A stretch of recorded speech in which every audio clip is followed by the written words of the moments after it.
Hello, and welcome to my 5-minute Yuji ITADORI Curse Vessel deck breakdown. This card is an alt art of Marica, Brutal Gladiator, who is a universe within version of Zangief, the Red Cyclone. Yup, it's cardception. For folks that haven't watched the anime Jujutsu Kaisen, Yuji ITADORI is the protagonist, the main star of the show himself, and the curse vessel for the big bad Sukuna. In the show, Yuji mainly uses his basic martial arts combined with his raw strength to take down his opponent. He's got immense strength. Here's a clip of Yuji casually throwing a car at someone. Plus, he's nigh unkillable. Yuji has survived multiple instant KO attacks throughout the show. Outside of his basic stats, Yuji only has 2 notable special skills in the show. Divergent Fist, an ability where Yuji lands a punch on a target, and after a few seconds there is a stronger impact using curse energy. Black Flash, imagine a critical hit in an RPG.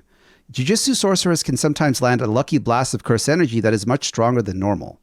Yuji can will these critical hits into existence. Now, to make Yuji into a Magic the Gathering commander, we need a card that is extremely strong, unkillable, fight-based, and capable of showcasing either Yuji's Divergent Fist or Black Flash.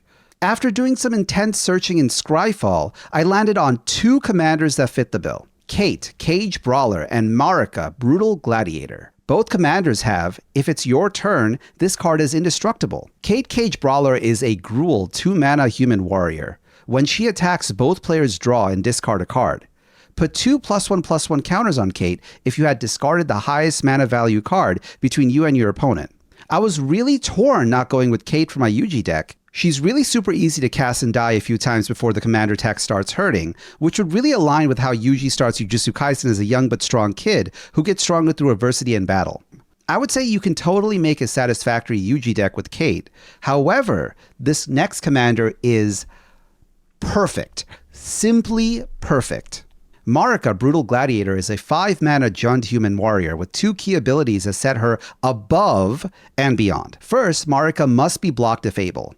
You see, the reason why I like this ability is that Yuji is a fighter. He's a monk. He goes hand to hand in battle, and he needs an opponent to duke it out with. Forcing an opponent to pick a creature to box with Yuji is so cool flavor-wise. Now, the next ability is literally Divergent Fist. Whenever Marica deals damage to a creature, if that creature is dealt excess damage this turn, the controller must sacrifice a non-land, non-creature permanent. Attack your opponent and force them to sacrifice their soul ring. Make your commander send out Llanowar elves to then lose the elves and their commander sphere. The delayed, huge removal that is conditional on overpowering your opponent's creatures is so Yuji core, I really don't believe you can design a better commander to represent him. So now that we have our commander set up, let's go over the support spells, protection spells, and end game win cons. Like the previous Maharaga video, I'm going to skip the usual EDH Rec staple cards that can fit into most decks. Yuji's ability triggers even if he isn't attacking the creature.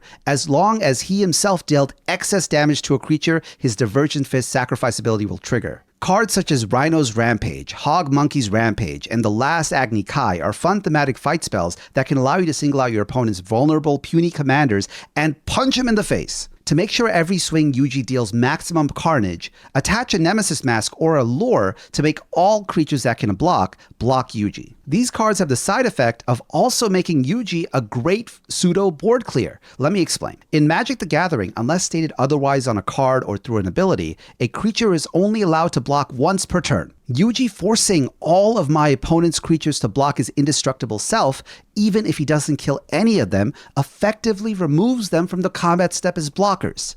If you swing in with more than just Yuji, the other creatures you get free direct damage on the opponent. Here's a clip from my stream Monday showcasing the deck where it did just that. We will swing Yuji at Cleric. He has to be blocked by everything. This is coming from Mirror Entity? Yeah. Okay, so which one are you tapping out? So let's do that. Okay. So 10, 11, 11. That's 22, 32. Okay, so that's enough with these 3. And then I'll send this last extra vigilant one up at Kankuro. Since Yuji forces the opponent to sacrifice non-land, non-creature permanents, he's brutal against artifact synergy decks, making them sacrifice their powerful setup cards.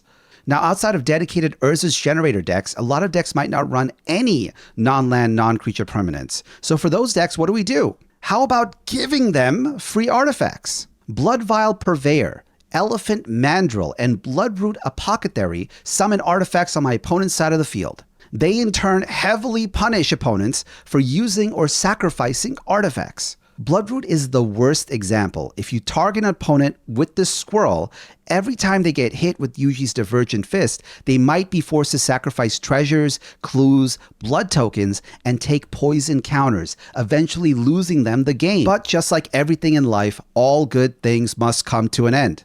How about you Chandra's Ignition the board on your turn, destroying all creatures by Yuji and dealing unbelievable amounts of excess damage to each opponent, forcing them to also sacrifice all of their non-land, non-creature permanents? What about doubling, tripling, or even quadrupling Yuji's power while attaching a double strike granting two-handed axe? Or maybe when you swing into someone, you swing into everyone. So, do you think this deck captured the essence of Yuji Itadori?